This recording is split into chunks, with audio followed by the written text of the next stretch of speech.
तो मैं आपको इसमें बता दूं कि इसमें इसमें मैं आपको बता दूं कि हम इसमें पढ़ेंगे सेंट थॉमस के ईसाई सामाजिक संगठन के बारे में, कि ईसाई होने के बाद भी अगर कहा जाए तो इनके जो अलग अलग काफ़ी कुछ आपको इनके बारे में अलग अलग डिफरेंस जानने को मिलेगा। तो हम शुरू करते हैं। किसी भी धार्मिक संगठन की भांति ईसाई धर्म में भी जीवन शैली की एक विधि है। जिस भी देश, काल, संस्कृति, राजनीति, आर्थिक, सामाजिक परिवेश में एक ईसाई समुदाय विकसित हुआ, उसी के अनुसार उसका सामाजिक संगठन भी निरूपित हो गया। यही कारण है कि गोवा, दिल्ली, पंजाब, नागालैंड, तमिलनाडु इत्यादि जगहों में रहने वाले ईसाई समुदायों का सामाजिक संगठन क्षेत्र और संस्कृति के अनुसार भिन्न भिन्न है। तो हम आगे पढ़ते हैं। साथ में ईसाई धर्म के विभिन्न संप्रदायों के अनुयायियों होने के कारण भी उनमें कुछ अंतर पाए जाते हैं।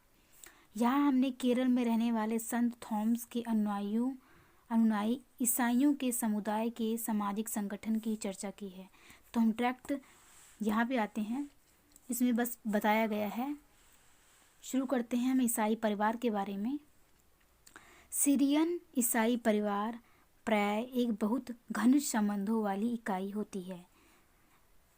आइए परिवार में पाए जाने वाले संबंधों को देख लें और समझें कि इनमें हमें ईसाई समुदाय में परिवार के बारे में क्या पता लगता है। तो ईसाई परिवार के बारे में जानेंगे। पति की माँ मतलब सास। इसमें मैं आपको बता दूं, अगर शॉर्ट में भी मैं बताना चाहूँ आपको, तो इसमें ये होता है कि ईसाइयों में विवाह के दौरान जब दो परिवार जुड़ते हैं, इनमें इसकी महत्वपूर्णता नहीं दी जाती। मतलब इनको कोई इम्पोर्टेंट नहीं रखते हैं फैमिली मेम्बर्स विवाह के लिए। शादी के दौरान कोई जो दो फैमिलीज मिलते हैं, लड़की की तरफ से लड़के की तरफ से, ये मैटर नहीं करते। इनमें सिर्फ लड़का लड़की ही मैटर करते हैं। तो इसमें हम जानेंगे, थोड़ा मैं आपको एक्सप्लेन कर दूंगी। तो चलो जानते हैं इसमें। जब एक ईसाई वधू अपने पति के घर आती है और उसके नए जीवन में उसके पति की माता अथवा सास को एक महत्वपूर्ण भूमिका निभानी होती है। विवाहित जीवन के आरंभ के मतलब शुरुआत के कुछ वर्षों में सीरियन ईसाई पति तथा पत्नी के बीच घनिष्ठ संबंध अशोभनीय समझे जाते हैं। मतलब शोभा योग्य नहीं, अशोभनीय समझे जाते हैं। नए बच्चे के जन्म के साथ जब वे स्वतंत्र रूप से नए घर में प्रवेश करते हैं, तब पति और पत्नी एक दूसरे को पूरक होते हैं, एक दूसरे के ऊपर डिपेंड कह सकते हैं होते हैं। परंतु फिर भी उनके संबंधों के बीच कुछ दूरी शेष रह जाती है। मतलब कह सकते हैं कि इनमें स्टार्टिंग में इनकी कहीं ना कहीं इनमें दूरी होती है, लेकिन जब बच्चे हो जाते हैं तब कहीं ना कहीं एक दूसरे के ऊपर डिपेंड्स हो जाते हैं। और उसके बाद भी कहा जाए थोड़ी बहुत दूरी शेष रह जाती है इनमें। सीरियन ईसाई परिवार के पारिवारिक संबंधों की घनिष्ठता माँ तथा उसके पुत्रों की पत्नियों के बीच वस्तुतः एक प्रशंसनीय तथ्य है। मतलब कह सकते हैं सास और बहू, वधू अपनी सास से केवल खाना पकाना और परिवार का संगठन ही नहीं सीखती, मतलब खाना पकाना भी सीखती है अपनी सास से, और परिवार को किस तरह एक संगठित करके रखा जाता है ये भी सीखती है।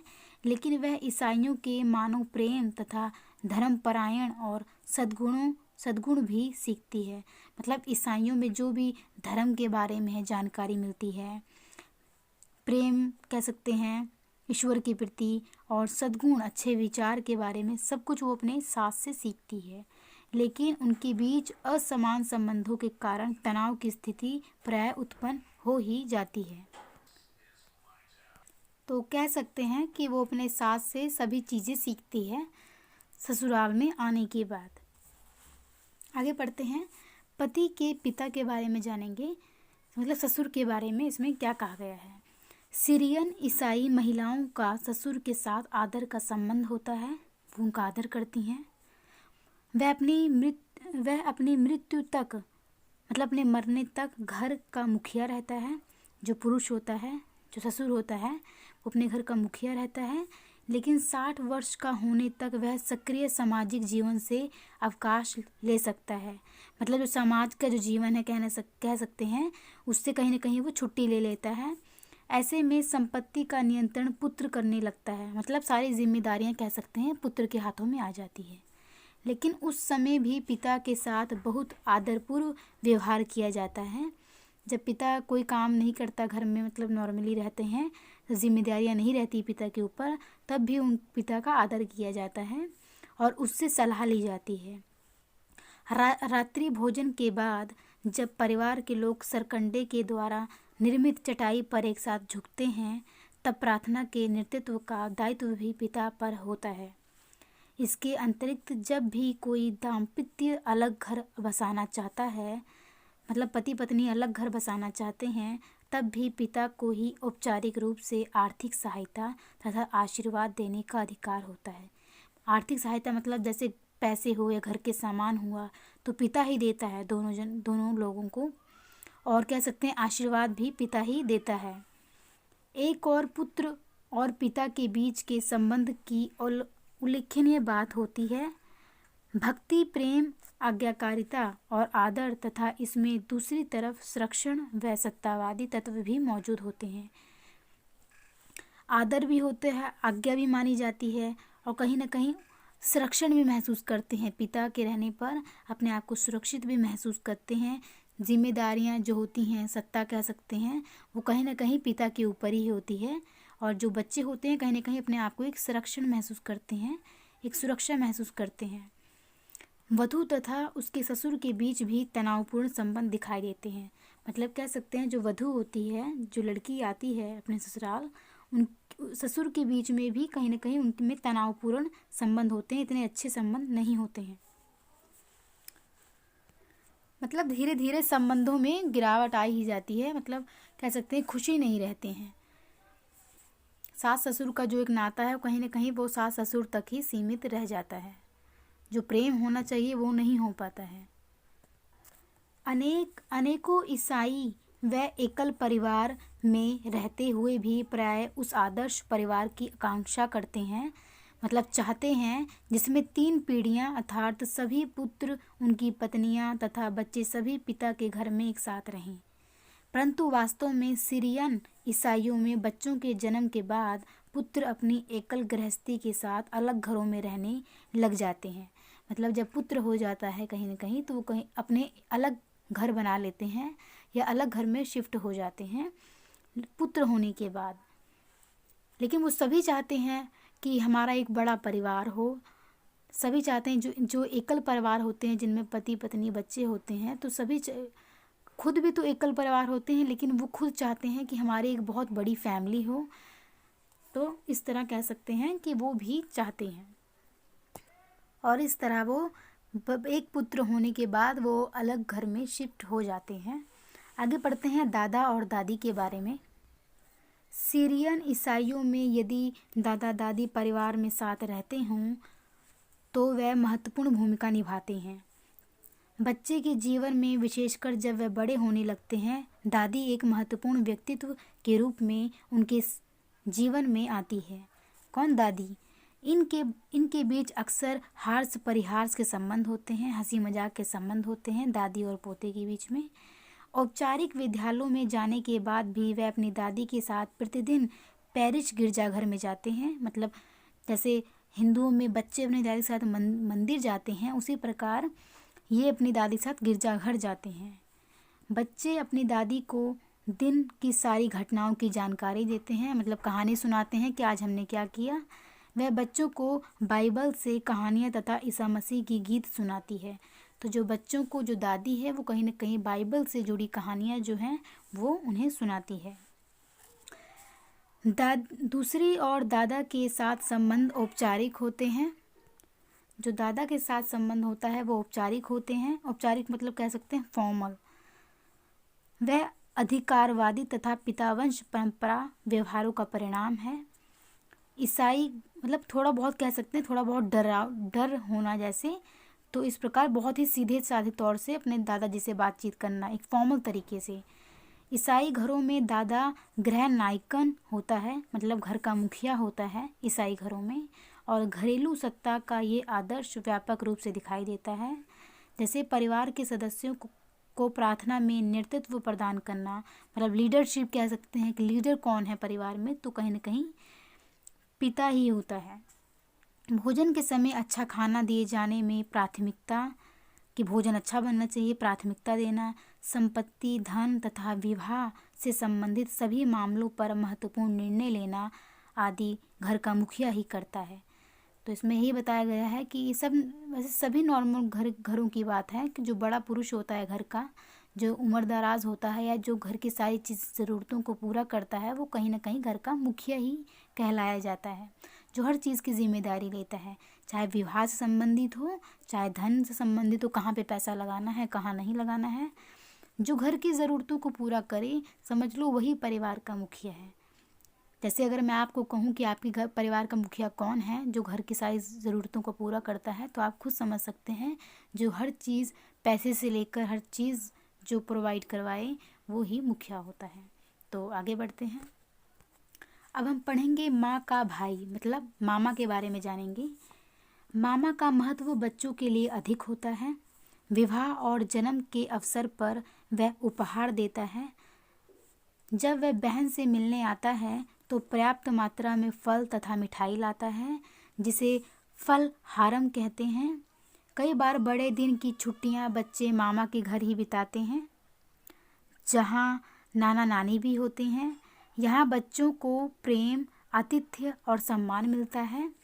प्रेम मिलता है, अपनी नानी के घर जाते हैं बच्चे तो उनको प्रेम, आतिथ्यपन और सम्मान मिलता है। जब वे बड़े होते हैं तो उनके पिता का घर उनके लिए अधिक महत्वपूर्ण हो जाता है, मतलब अपने दादा दादी के घर बच्चों के लिए अधिक महत्वपूर्ण हो जाता है। विशेषकर पुत्रों के लिए उनका अपना घर जीवन का केंद्र बन जाता है, क्योंकि इसी घर संपत्ति के वे उत्तराधिकार भी बनते हैं, मतलब अपने दादाजी के घर के वे उत्तराधिकारी बनते हैं। अपनी माँ के घर के विपरीत यह उनका अपना घर होता है, मतलब कह सकते हैं कि वो अपना घर अपना दादी और दादाजी को ही मानते हैं। अब पढ़ते हैं मैं पिता स्थानांतरित निवास, मतलब पिता जो निवास के बारे में बोलेंगे, तो स्टार्टिंग से जो मुखिया है उसका निवास के बारे में जानेंगे। पिता स्थानांतरित निवास उसी स्थान में रहने वाला जहाँ उनके पिता रहते हैं, पिता स्थानांतरित निवास होता है। का महत्व भी ईसाइयों में अधिक होता है।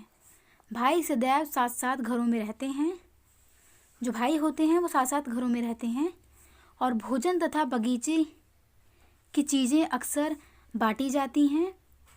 वे एक दूसरे के घर मिलने जाते हैं। धार्मिक अनुष्ठानों तथा समारोह को एक दूसरे के घर में मनाते हैं तथा दुख और कठिनाइयों में भागीदारी होते हैं। इनके बीच की कड़ी है उनका रक्त संबंध तथा एक नाम। तो मतलब कह सकते हैं कि सभी कोई नई चीज़ नहीं है। भाइयों के कोई त्यौहार होता है तो भाई एक दूसरे घर जाते हैं, मिलने जाते हैं, त्यौहार पे कुछ फ्रूट्स लेकर जाते हैं, या कह सकते हैं कोई धार्मिक अनुष्ठान होता है तब मिलते हैं वो एक दूसरे से परिवार के सदस्यों में। और खून का संबंध होता है, रक्त संबंध होता है, इसलिए कहीं ना कहीं एक जुड़ाव होता है भाई बहनों से, चाहे उनका विवाह कर दिया जाए, उनकी शादी कर दी जाए, तब भी एक जुड़ाव होता है। तो कह सकते हैं अगर पिता स्थानांतरित निवास के बारे में आएगा तो आप ये कह सकते हैं कि पूरे जो बच्चे होते हैं कहीं ना कहीं वो एक साथ रहते हैं, पिता के घर में ही रहते हैं। शादी के बाद भले वो अलग अलग रहने लग जाएं, लेकिन उनका जो खून का संबंध होता है कहीं ना कहीं एक दूसरे से बहुत जुड़ा होता है। बच्चे कोई त्यौहार होगा, जब वो बड़े हो जाते हैं तब वो अलग घर में शिफ्ट हो जाते हैं, और उसके बाद कोई त्यौहार आता है या कोई अनुष्ठानिक कोई समारोह होता है या कुछ भी करवाना होता है तो कहीं ना कहीं एक दूसरे को मिलते हैं और या अपने घर में बुलाते हैं। तो आगे बढ़ते हैं, पिता वंश परंपरा के बारे में पढ़ेंगे। सीरियाई ईसाइयों के लिए पितावंश परंपरा महत्वपूर्ण होती है, और घर के नाम का महत्व इस दृष्टि से समझा जा सकता है। घर के नाम के साथ संपत्ति, विशेष अधिकार तथा कुल संबंधी धारणाएं जुड़ी होती हैं। मतलब कह सकते हैं संपत्ति के आधार पर कहा जा सकता है कि मतलब इनके नाम से ही इनको जाना जाता है। और उदाहरणतः व्यक्ति विशेष को वजापलिल पॉल या पल्ली वाडिकल थॉम्स के नाम से जाना जाता है। ये पितावंश परंपरा अथवा एक पूर्वज के इर्द गिर्द संगठित पुरुष वंशजों के कुल की सदस्यता की अभिव्यक्त करता है। मतलब कह सकते हैं जो वंशज हैं, कहीं न कहीं जो उनके सदस्य हैं, वंशजों के अंदर जो सदस्य हैं उनके बारे में जानकारी देता है, अभिव्यक्त करता है कि ये उस वंश से है या ये उस कुल से है। तो कहीं न कहीं उनके वंशज के बारे में या उनके पूर्वजों के बारे में बताता है, उन सदस्यों के बारे में जो अभी हैं। वंशक्रम के विपरीत वंशगत व्यवस्था होती है जिससे व्यक्ति माता पिता दोनों से जुड़े होते हैं और न सिर्फ पिता और उनके पुरुष संबंधियों से भी। बच्चों का संबंध उनकी माँ की तुलना में पिता से काफ़ी भिन्न होता है। मतलब माँ से थोड़ा ज़्यादा जुड़ाव होता है, पिता से इतना नहीं। ऐसा भी हो सकता है, इसका उल्टा भी हो सकता है। तभी कहा गया है कि बच्चों का जो संबंध होता है माँ की तुलना में पिता से थोड़ा डिफरेंस होता है, भिन्न होता है। एक बच्चा अपनी आवश्यकताओं के लिए माँ से अधिक जुड़ा होता है और वह बच्चे तथा पिता के बीच मध्यस्थता का काम करती है। मध्यस्थता मतलब माध्यम का काम करती है बच्चे और पिता के बीच में माँ। इस प्रकार पिता के साथ संबंध थोड़ी दूरी का होता है। वास्तव में ऐसा माना जाता है कि महिलाओं को ईसा मसीह की माँ मैरी जैसा होना चाहिए। महिलाओं को कैसा होना चाहिए जैसे ईसा मसीह जी की माँ थी। उन्हें सुशील, कोमल तथा मातृत्व मतलब माँ की तरह नर्म होना चाहिए। सुशील, कोमल और मातृत्व की भावना होनी चाहिए माँ के अंदर, जैसे ईसा मसीह जी के माँ के अंदर थी। औपचारिक रूप से महिलाओं को बाहरी दुनिया के कार्यों जैसे संपत्ति तथा आमदनी के क्षेत्र में कभी भी शामिल नहीं किया जाता है। विवाह के प्रश्न पर भी पिता को ही तिथि तथा अन्य व्यवहारिक बातों द्वारा वैवाहिक संबंध तय करने जैसे मुद्दों पर चर्चा करने का अधिकार होता है। महिलाएं खाना पकाती हैं, बच्चों तथा घर की देखभाल करती हैं तथा धार्मिक जीवन में श्रद्धाभाव रखते हुए अधिक समय प्रार्थना तथा गिरजाघर में भक्ति करने में बिताती हैं। तो इसमें वही बताया गया है कि जो एक गृहिणी होती है, जो घर की एक औरत होती है, एक माँ भी होती है, पत्नी भी होती है, उसके जो दायित्व बताए गए हैं कि वो पूजा पाठ करना, बाहरी की दुनिया में सिर्फ उसको अगर कहा जाए तो खाना पकाना, बच्चों की देखभाल करना, यही सब एक गृहिणी का काम होता है, इसमें बताया गया है। और कहीं ना कहीं गिरजाघर में जिस प्रकार हिंदुओं में मंदिर जाती हैं, उसी प्रकार इसमें गिरजाघर जाती हैं वो भक्ति करने। तो आगे बढ़ते हैं, इसमें कुछ खास नहीं है जो बताने योग्य हो। अब हम जानेंगे उत्तराधिकार के बारे में कि इनमें उत्तराधिकार जैसे जो पुत्र होता है वो किस प्रकार उत्तराधिकारी बनता है। 1986 तक महिलाओं को उनके पिता द्वारा स्त्रीधन दिया जाता था। स्त्रीधन मतलब दहेज दिया जाता था, उसको स्त्रीधन भी कहा जाता है, जो पिता की संपत्ति में उनका हिस्सा समझा जाता था। इस पर महिलाओं की अपेक्षा पति के पिता का नियंत्रण होता था।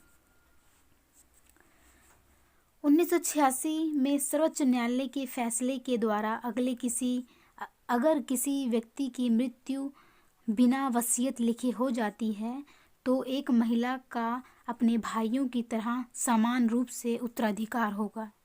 परंतु लिखित वसीयत में आज भी पुत्र को संपत्ति का उत्तराधिकार बनाया जाता है। मतलब कह सकते हैं कि अगर पिता ने वसीयतनामा नहीं लिखा है तो उसमें पिता की जब मृत्यु हो जाती है, पहले ही हो जाती है, जब उसने वसीयतनामा नहीं लिखा, तब कहीं ना कहीं सबको बराबर का हिस्सा मिलेगा, लड़की को भी बराबर का हिस्सा मिलेगा। लेकिन अगर बात की जाए जब पिता वसीयतनामा लिखता है तो ज़्यादातर पुत्र के नाम ही वसीयतनामा होता है, वसीयत का वो उत्तराधिकारी होता है। परंतु लिखित वसीयत में आज भी पुत्र को संपत्ति का उत्तराधिकार बनाया जाता है, जबकि लड़कियों को विवाह में स्त्रीधन के रूप में इसका हिस्सा दे दिया जाता है। तो अगर विवाह की बात की जाए तो विवाह में स्त्री को, ये लड़की को उस जो दहेज दे दिया जाता है वो दे दिया जाता है, स्त्रीधन जिसे कहा जाता है दे दिया जाता है, जिस पर उसका अपना नियंत्रण नहीं होता, क्योंकि उस पर उसके ससुर या पति का नियंत्रण होता है। जो स्त्रीधन दिया जाता है कहीं ना कहीं उसका नियंत्रण नहीं होता लड़की का, वो ससुराल में जाकर उसके पति का हो जाता है और सास ससुर का हो जाता है। सीरियाई ईसाइयों घरों के उत्तराधिकार प्रथा में पिता का महत्वपूर्ण स्थान होता है। पिता का परंपरागत रूप से सीरियाई ईसाइयों में समान अधिकार की धारणा का कोई महत्व नहीं हुआ करता था। संपत्ति को पिता की इच्छा या बच्चों की आवश्यकता के अनुसार बांटा जाता था। संपत्ति को पिता की इच्छा या बच्चों की आवश्यकता के अनुसार बांटा जाता था। चालबाजी तथा पक्षपात की भावना क्रमशः बाद में शुरू हुई। मतलब कह सकते हैं कि जो चालबाजी इधर से उधर कर देना संपत्ति के मामले में, तो कहीं ना कहीं ये बाद में शुरू हुई। इन ईसाइयों में वसीयत लिखना हमेशा लोकप्रिय रहा है। मतलब वसीयत जो लिखते थे किसको देना है किसको नहीं, ये हमेशा लोकप्रिय रहा, मतलब फेमस कह सकते हैं रहा। तथा पिता का अपने पुत्रों पर पूरा नियंत्रण रहा है। पिता हमेशा अपने पुत्रों पर हमेशा के लिए नियंत्रण होता था। संक्षेप में ईसाई परिवार की चर्चा से दृष्टिगोचर होता है, मतलब जानकारी मिलती है हमें कि पिता सत्तात्मक अधिकार का महत्व दर्शाता है। मतलब कहीं ना कहीं पिता का ज़्यादा अधिकार हैं, जो ईसाई सामाजिक संगठन का आधार है।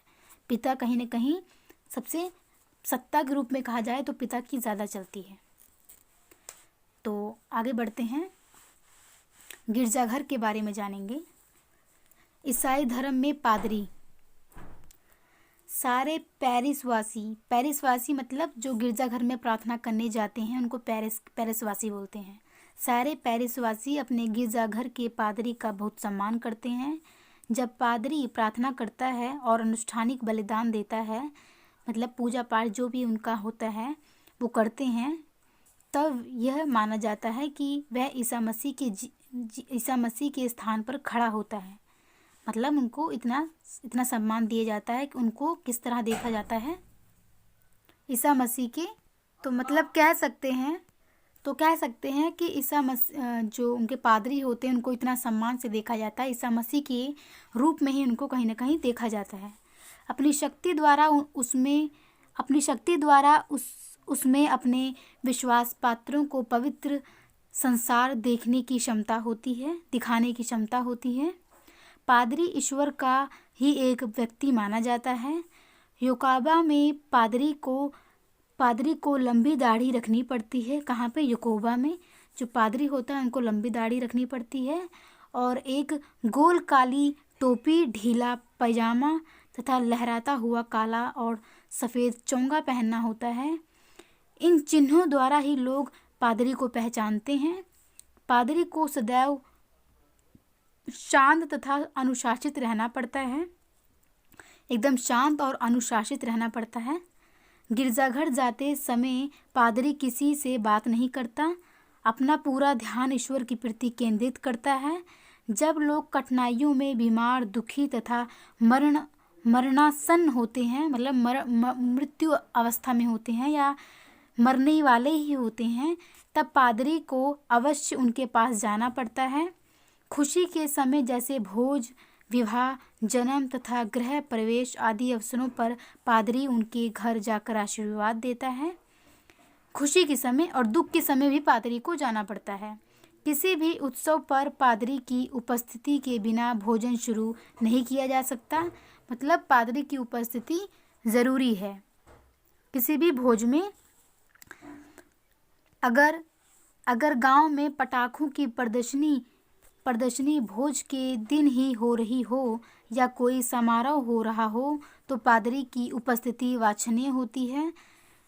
पादरी को बैठने के लिए सबसे उत्तम स्थान, खाने के लिए बढ़िया भोजन तथा सबसे अधिक सम्मान मिलता है। तो कह सकते हैं कि पादरी चाहे दुख पड़ रहा हो या सुख हो, पादरी हमेशा ही जाता है और आशीर्वाद देता है। तो कह सकते हैं दोनों ही अवस्थाओं में पादरी की ज़रूरत पड़ती है। गिरजाघर के अध्यक्ष अथवा धर्माध्यक्ष को अधिक सम्मान मिलता है। जो गिरजाघर के जो मेन होते हैं, अध्यक्ष के तौर पे कहा जाए या धर्म अध्यक्ष के तौर पे कहा जाए, तो उनको अधिक सम्मान दिया जाता है। केवल त्योहारों तथा अन्य महत्वपूर्ण अवसरों पर बिशप लोगों से मिलते हैं। केवल त्योहारों तथा अन्य महत्वपूर्ण अवसरों पर बिशप लोगों से मिलते हैं। बाकी सारे समय वे मठों में या तो मनन करते हैं या प्रार्थना करते हैं। बिशप या धर्माध्यक्ष ईसाई समुदाय के नेता माने जाते हैं। सभी ईसाई उन्हें चेहरे तथा नाम से जानते हैं। किसी धर्माध्यक्ष से किसी रूप में भी संबंध होना काफ़ी महत्व की बात मानी जाती है। जैसे ही ईसाई किसी धर्माध्यक्ष को देखते हैं तो सभी बात करना बंद कर देते हैं। मतलब जब जो धर्म के जो मेन अध्यक्ष कहा जा सकता है वो होते हैं, तो जो ईसाई चलते फिरते या बात करते होते हैं वो कहीं ना कहीं बात करना बंद कर देते हैं और सावधान होकर वो खड़े हो जाते हैं। जो लोग होते हैं वो कहीं ना कहीं एकदम सीधे खड़े हो जाते हैं। अगर धर्माध्यक्ष पेरिसवासियों से उम्र में छोटे भी हों, फिर भी उन्हें अधिक सम्मान और श्रद्धापूर्वक देखा जाता है। अगर जो धर्माध्यक्ष हैं, जो धर्म के अध्यक्ष कह सकते हैं, गिरजाघर के हैं, तो उनको अगर छोटे उम्र के भी हैं तो उनको श्रद्धापूर्व नज़र से देखा जाता है। धर्माध्यक्ष से मिलने के लिए आने वाले लोग अपना सिर झुकाते हैं और हाथ को क्रॉस करके पुरोहित का आशीर्वाद पाते हैं। धर्म दीक्षा, विवाह या अंत्येष्टि के समय धर्माध्यक्ष द्वारा कार्य संपन्न कराना काफ़ी सम्मानप्रद माना जाता है। कोई भी दीक्षा संबंधी कार्य या विवाह संबंधी जो भी कार्य होते हैं तो धर्माध्यक्ष के द्वारा ही संपन्न कराए जाते हैं और इन्हें काफ़ी सम्मान की नज़र से देखा जाता है। जैसे इस चित्र में आप देख सकते हैं कि पूरा इसमें कैसे दिखाया हुआ है गिरजाघर को। अब आगे बढ़ते हैं। अब पढ़ेंगे ईसाई गिरजाघर के बारे में। हम ईसाई गिरजाघर के बारे में, पादरियों के बारे में भी पढ़ रहे थे कि उनका वेशभूषा कैसे होती है। अब हम पढ़ेंगे ईसाई गिरजाघर के बारे में। इस भाग में गिरजाघर की वास्तुकला तथा उसके भीतरी भाग के बारे में वर्णन किया जाएगा, मतलब उसकी बनावट के बारे में बताया जाएगा। केरल में परंपरागत सीरियाई गिरजाघर की बनावट हिंदू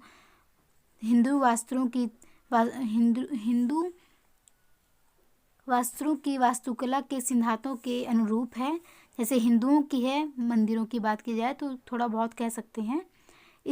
इसके चारों तरफ प्रांगण होते हैं, मतलब इसकी कुबंद कह सकते हैं आप। बड़े बड़े जो हिंदुओं में जैसे मंदिर होते हैं कहीं ना कहीं, तो वही होते हैं, प्रांगण होते हैं। उनके दीवारों की ऊंचाई, चौड़ाई और नमूना हिंदुओं के मंदिर की दीवारों की भांति ही होता है।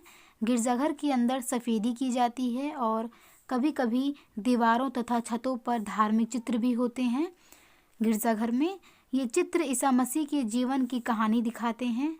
इस अक्सर संत थॉमस की तस्वीर भी लगी होती है। संत थॉमस जो है उनकी तस्वीर भी लगी होती है गिरजाघर में, जिनके बारे में ये कहा जाता है कि वह ईसाई धर्म को केरल लाए थे। ईसाई धर्म को कहाँ लेकर आए थे? केरल लेकर आए थे। पूजा का स्थान एक ऊंचे चबूतरे पर अवस्थित रहता है। एक ऊंचा चबूतरा होता है, वहाँ रहता है, और पुण्य स्थान होने के कारण उस पर कोई भी चढ़ नहीं सकता, मतलब उस स्थान पर कोई भी चढ़ नहीं सकता। यह एक पवित्र स्थान होता है। केवल पादरी तथा उनके सहायकों की पूजा के स्थान पर चढ़ने की अनुमति होती है। जो पूजा का स्थान होता है सिर्फ पादरी लोग ही वहाँ पे चढ़ सकते हैं, उन्हीं को ही अनुमति होती है।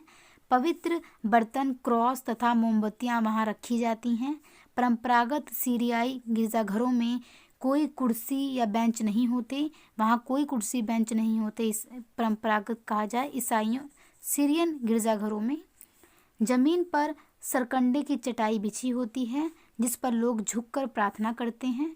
पुरुष पूजा के स्थान के सामने बाईं ओर खड़े होते हैं तथा महिलाएं दाईं ओर खड़ी होती हैं। उनके बीच में विधि होती है जिस पर पादरी के सहायक एक पात्र में प्रज्वलित धूप हिलाते हुए चलते हैं, मतलब धूप बत्ती कह सकते हैं, हिलाते हुए चलते हैं, जिससे हवा शुद्ध हो जाती है। बहुत से गिरजाघरों में चांदी या कांस्य के तेल लैंप होते हैं, चांदी की होते हैं या कांस्य की होते हैं, जिसमें बत्ती प्रज्वलित होती है, मतलब दिया जलता रहता है। श्रद्धालु आकर इन लैंपों में तेल डालते हैं और सभी आकर ईसा मसीह के सम्मान में एक बत्ती जलाते हैं। इन सभी गिरजाघरों के प्राय बाहरी प्रांगण में एक बड़ा पत्थर का क्रॉस होता है जो काफ़ी दूर से ही दिखता है। क्रॉस मतलब जो ऐसे होता है, आप जानते होंगे ऐसे होता है, कहीं ना कहीं वो दूर से ही नज़र आता है। गिरजाघर ईसाइयों के सामाजिक जीवन का केंद्र बिंदु है। ईसाइयों का एक सामाजिक जीवन का केंद्र बिंदु है। गाँवों में लोग प्रतिदिन संध्या नमस्कार के लिए गिरजाघर जाते हैं। शाम के लिए जो नमस्कार करते हैं, कहीं ना कहीं प्रार्थना करने गिरजाघर जाते हैं, तथा सुबह विशुद्ध कुर्बाना अर्थात पवित्र बलिदान के लिए जाते हैं। पवित्र बलिदान ईसा मसीह के जीवन का एक प्रतीक है। पादरी गिरजाघर के धार्मिक अनुष्ठानों तथा ईसा मसीह के जीवन की महान धार्मिक रहस्यता के बारे में बताता है। कौन? पादरी बताता है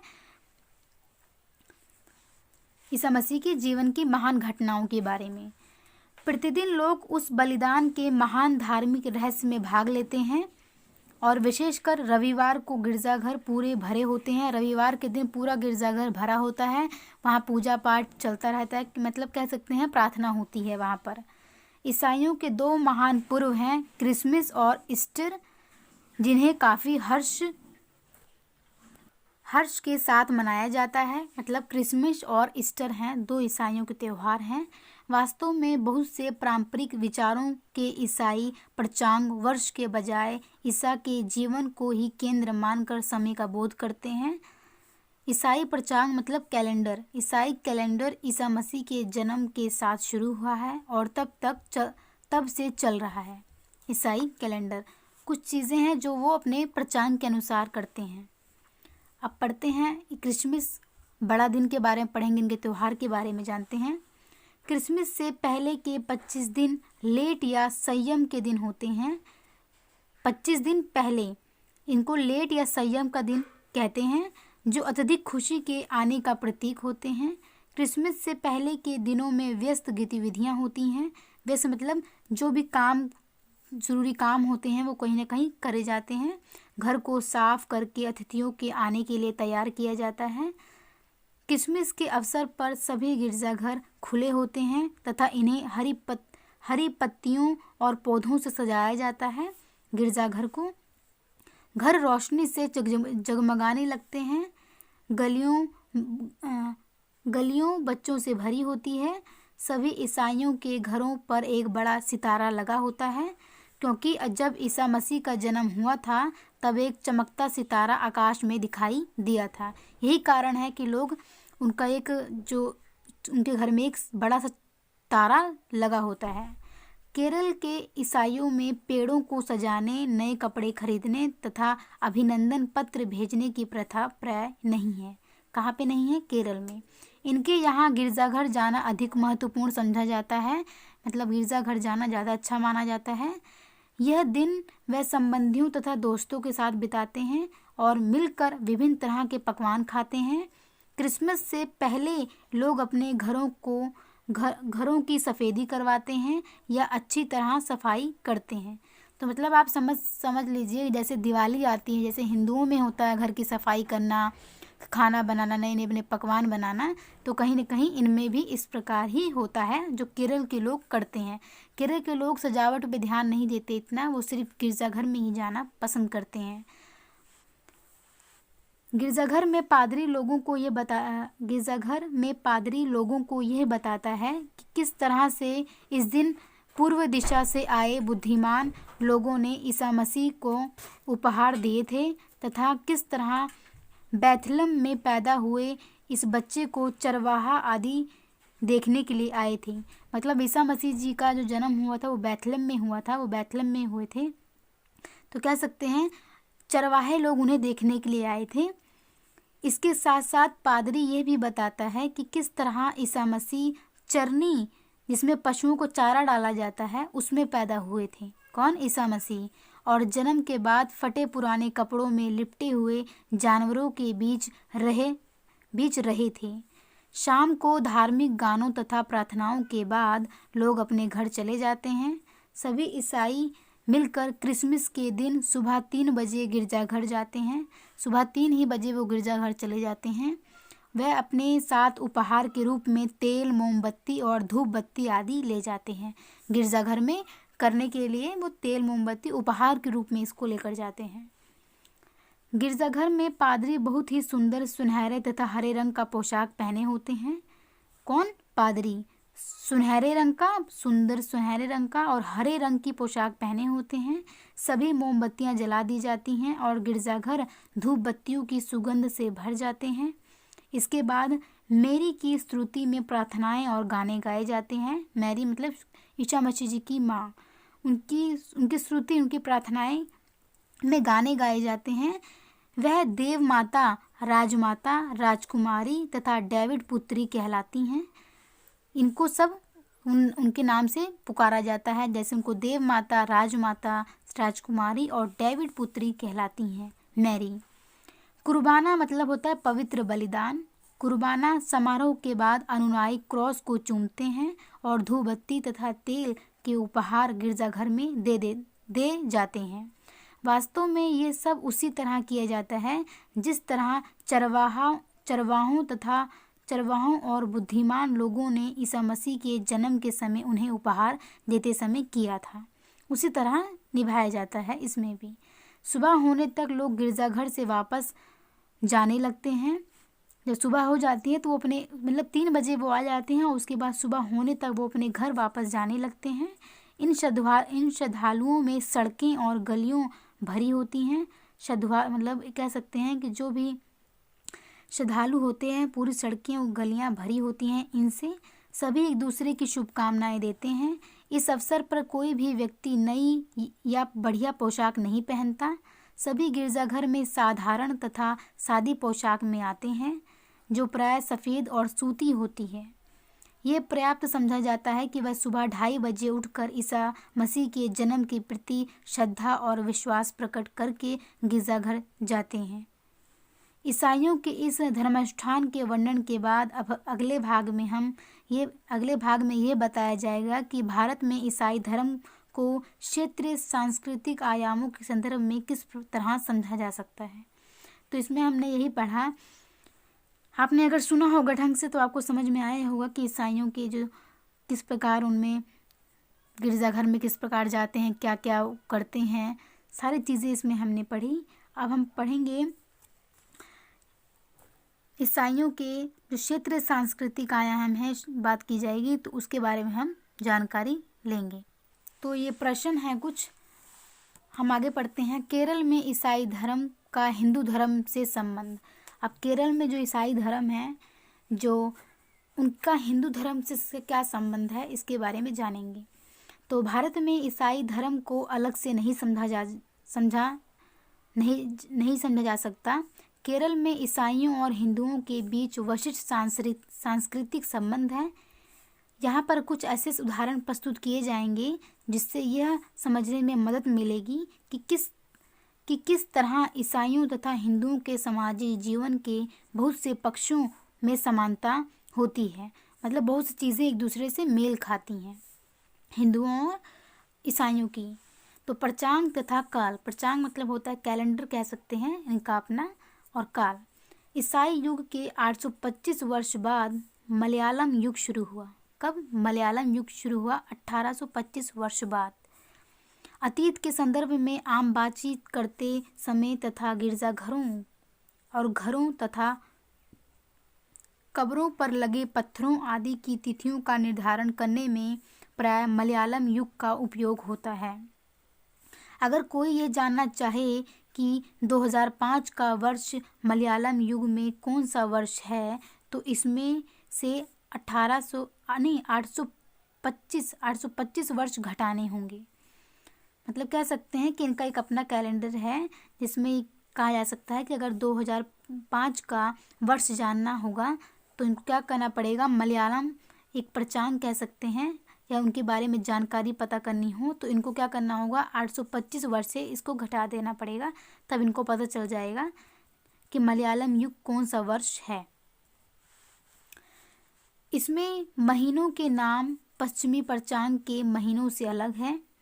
मतलब जिस प्रकार अमेरिका की बात की जाए, उनका जो पंचांग है पश्चिमी जो है उससे कहीं ना कहीं अलग है। हर महीने का अपना एक विशिष्ट लक्षण अथवा विशेषता है। मतलब हर महीने का अपना एक लक्षण होता है, एक विशेषता होती है हर महीने की। कारकदम मतलब होता है जुलाई और अगस्त। जुलाई अगस्त को बहुत बुरा समझा जाता है क्योंकि इस समय को वर्षा और भुखमरी का प्रतीक समझा जाता है। किसका? वर्षा बहुत होती है और भुखमरी का प्रतीक समझा जाता है। कन्नी मतलब होता है सितंबर अक्टूबर। कन्नी सितंबर अक्टूबर को भी खराब तथा अशुभ महीना समझा जाता है। मतलब सही महीना अशुभ माना जाता है इस महीने को। इस समय में घर का निर्माण कार्य शुरू नहीं किया जाता और ना ही विवाह आदि किए जाते हैं। कब? सितंबर अक्टूबर को। धनु सबसे अच्छी ऋतु होती है। ये क्रिसमस का समय होता है और इसे ईसाई हर्ष उल्लास से मनाते हैं। मतलब खूब मनोरंजन से इसको मनाते हैं क्योंकि इस समय क्रिसमस का समय होता है। समय के पलों का हिसाब किताब अभी भी नरहिकों द्वारा किया जाता है। एक दिन को 60 नरहिकों में बांट दिया जाता है। एक नरहिकों में 60 विनहिका मतलब 24 सेकंड होते हैं। एक नरहिकों में 60 सेकंड होते हैं। 60 विनहिका होते हैं। मतलब 60 विनहिका मतलब इसमें 24 सेकंड होते हैं।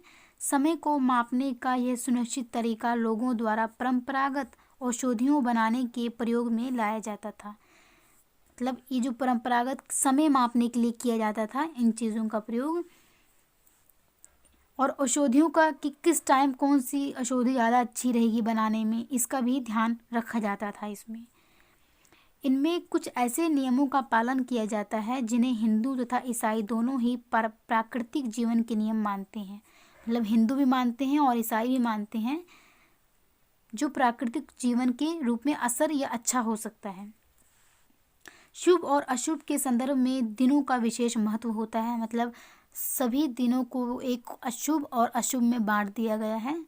हर महीने को भी देखो आपने, अभी मैंने पढ़ा, बांटा गया कि कौन सा बुरा होता है, कौन शुभ होता है। और उसी प्रकार दिनों को भी विशेष महत्व होता है शुभ और अशुभ में। बुधवार को बहुत भयानक दिन समझा जाता है और ये कहावत है कि इस दिन चीते का बच्चा भी अपनी माँ की कोख में से बाहर नहीं निकलता। ये कहावत है कि जो चीते का बच्चा होता है वो भी अपनी माँ की कोख से बाहर नहीं निकलता।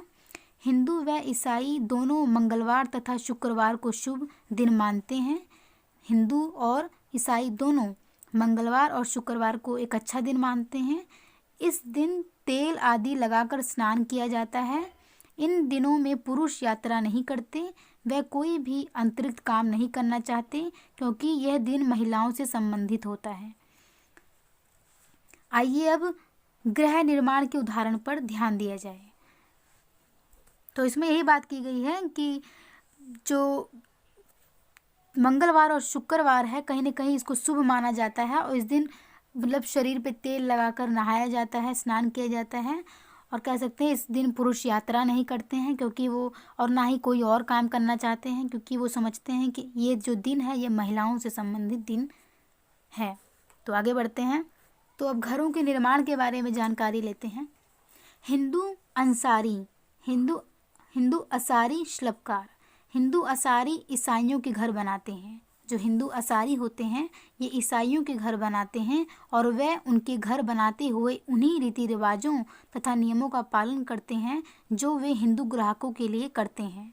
ईसाई लोग सदैव ढक्कन या बढ़ई में पूरा विश्वास रखते हैं और ये थक्कू शास्त्रों के नियमों को मानते हैं। कौन से शास्त्रों के नियमों को? थक्कू शास्त्रों के नियमों को वो मानते हैं। ये मापने, स्थान नियत करने तथा निर्माण के नियम है। मापना हो किसी चीज़ को या घर के बारे में, या कौन सा स्थान नियत किया जाए, कौन सा स्थान हो अच्छा, और इन सब चीज़ों के लिए कहीं ना कहीं ये नियमित या निर्माण के लिए मापा जाता है। ईसाइयों के घर की वास्तुकला शैली हिंदू घरों की ही वास्तुकला शैली के अनुरूप ही होती है, मतलब उसी की तरह होती है। एक परंपरागत घर का निर्माण करने वाले ने कहा है कि इस संबंध में ईसाइयों का हिंदू शास्त्रों में पूरा विश्वास है। हिंदू शास्त्रों में पूरा विश्वास है, किनका? ईसाइयों का। वे जानते हैं कि अगर वह शास्त्रों के निर्देशों का पालन नहीं करेंगे तो घर अथवा इसके रहने वालों पर कोई विपत्ति आ सकती है। मतलब अगर घर को एक वास्तुकला के हिसाब से जगह सही है या नहीं, अगर इस चीज़ का पालन नहीं करेंगे तो कहीं ना कहीं वो मानते हैं कि ये जगह हमारे लिए सही नहीं है। तो आगे बढ़ते हैं। अब पढ़ते हैं ईसाई धार्मिक समुदाय में जाति के तत्व के बारे में। जाति के बारे में जानेंगे, ईसाई समुदाय या ईसाई धार्मिक समुदाय के बारे में। तो आगे बढ़ते हैं। भारत में अधिकतर लोग स्थान विशेष के मूल निवासियों के धर्म परिवर्तन द्वारा ईसाई बने हैं। मतलब कह सकते हैं कि बहुत से ऐसे भारत के लोग हैं जिन्होंने धर्म परिवर्तन किया, उसके बाद ये ईसाई बन गए।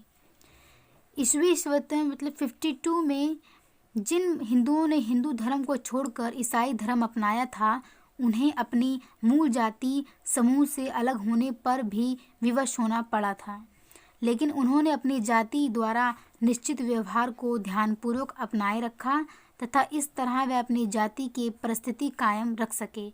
मतलब अपनी जाति को उन्होंने वैसे ही रखा जैसे वो हिंदुओं में था। उन्होंने उच्च तथा निम्न जाति के बीच परंपरागत मर्यादाओं का उल्लंघन नहीं किया। ऊंची और नीची जाति में जो भेदभाव चलता रहा, कहीं न कहीं ये तब भी चलता रहा। पर मर्यादाओं का जो था उसका उल्लंघन नहीं किया, मतलब वो चलता रहा। जबकि ऐसा करना ईसाई जीवन के नैतिक नियमों के बिल्कुल प्रतिकूल है। ईसाइयों में ऐसा बिल्कुल नहीं होता है। केवल इसी तरीके से वह अपने आप को बनाए रख सके और 2000 वर्षों तक अपना अस्तित्व बनाए रखने में सफल रहे। परिस्थितियों के अनुसार अपने को बदलने और समझौतों के नियमों के द्वारा ईसाई समुदाय शताब्दियों तक अपना अस्तित्व कायम रख सके। आज भी आधुनिकीकरण के द्वारा लाए गए परिवर्तनों के बावजूद भी वे पारंपरिक रीति रिवाजों को अपने दैनिक जीवन में निभाते रहने में सफल हो पाए हैं। आइए उनमें से कुछ विचार करें। तो इसमें यही बात है कि वो जो पुरानी चीज़, जैसे कह सकते हैं हिंदुओं में या हिंदुओं की बात ना करें तो जैसे जो ऊंच और नीच का जो भेदभाव है, कहीं ना कहीं वो ईसाइयों में भी धीरे धीरे आ ही गया, जिन्होंने धर्म परिवर्तन किया था। तो अगर आपने समझा होगा, सुना होगा, तो आपको समझ में अच्छे से आया होगा। हिंदुओं की तरह ईसाइयों में भी जन्मपत्रियों में विश्वास करते हैं। हिंदुओं की तरह ईसाई भी जन्मपत्रियों में विश्वास करते हैं। हिंदुओं की तरह वह भी ताली या विवाह के लॉकेट बांधते हैं। मतलब जिस तरह हिंदुओं में मंगलसूत्र बांधते हैं, कहीं न कहीं विवाह के दौरान वो भी लॉकेट बांधते हैं। वह भी मृत्यु संबंधित सूतक को मानते हैं, जिसकी अवधि 10 से 15 दिन की होती है तथा इसे दूर करने के लिए स्नान किया जाता है। इस धर्मानुष्ठान को पुला कुली कहते हैं। हिंदुओं की तरह वह ओणम तथा विशु त्योहार मनाते हैं। ओणम तथा विशु मतलब फसल तथा नए साल के समारोह जो होते हैं वो मनाते हैं ईसाई लोग भी। वह अन्नप्रसन्नम के समारोह को भी मनाते हैं। मतलब बच्चों की पहली बार चावल खिलाना, जो बच्चों को पहली बार चावल खिलाया जाता है, उसको भी ईसाई लोग मानते हैं। तो वह अन्नप्रसन्नम के समारोह को भी मनाते हैं। तो काफ़ी ऐसे त्योहार की बात किया जाए या धर्म अनुष्ठान की बात की जाए जो ईसाई लोग भी मानते हैं। तो जैसे वो जन्मपत्रियों में विश्वास करते हैं, वो जन्मपत्रियाँ भी बनवाते हैं। और जिस तरह हिंदुओं में मंगलसूत्र होता है, इनमें लॉकेट या ताली बांधते हैं। और मृत्यु होते हैं, जो मरने की जो भी जानकारियाँ होती हैं, जो या कह सकते तथ्य होते हैं, ये भी मानते हैं। ईसाई लोग भी इसको मानते हैं। और कह सकते हैं कि जो भी धर्मानुष्ठान है, कहीं ना कहीं ये भी हिंदुओं के जो मिलती जुलती चीज़ें हैं, कहीं ना कहीं ये भी उसको मानते हैं। जैसे फसल या नए साल के समारोह को भी अच्छे से मनाते हैं, जैसे हिंदू में मनाया जाता है उसी प्रकार इनमें भी मनाया जाता है। तो ये हमारा चैप्टर ये कंप्लीट हो गया है। आज हमारा चैप्टर कंप्लीट हो गया है, तो अगला चैप्टर हम शुरू करेंगे। आज के लिए इतना ही। Thank you so much.